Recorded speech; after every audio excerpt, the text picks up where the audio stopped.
નમસ્તે મિત્રો, આજે આપણે બનાવીશું નવી રીતે કોઈ પણ ઝંઝટ વગર ઇન્સ્ટન્ટ ક્રિસ્પી રવાના ઢોસા. આ ઢોસાને બનાવવું એકદમ સરળ છે. તો વિડીયો ગમે તો લાઈક કરજો અને ચેનલને સબસ્ક્રાઇબ કરવાનું ભૂલતા નહીં. તો ચાલો હવે બનાવીએ.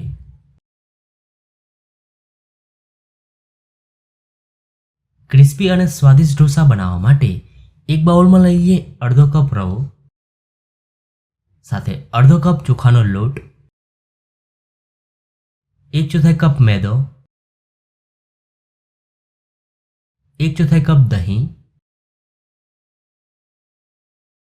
સ્વાદ પ્રમાણે મીઠું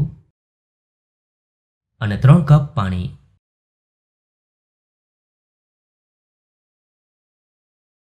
અને હવે એકદમ સારી રીતે મિક્સ કરી દઈએ.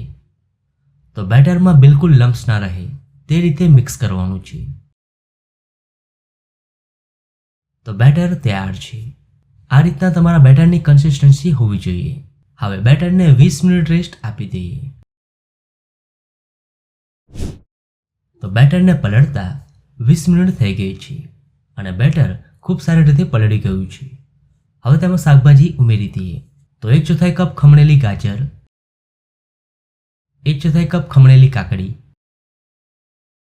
1 ટીસ્પૂન લીલા મરચાં આદુ લસણની પેસ્ટ, અડધો ટીસ્પૂન અધકચરી વાટેલી મરી અને થોડી કોથમીર ઉમેરી એકદમ સારી રીતે મિક્સ કરી દઈએ.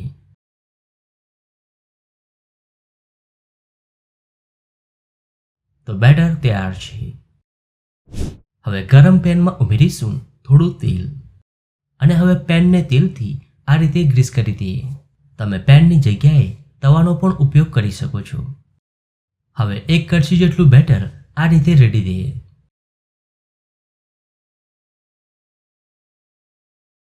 અને હવે મીડિયમ ફ્લેમ પર ક્રિસ્પી થાય ત્યાં સુધી કૂક કરી લઈએ.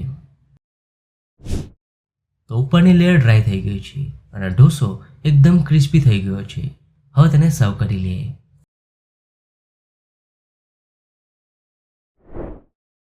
તો ખૂબ જ સ્વાદિષ્ટ રવાના ઢોસા બનીને તૈયાર છે.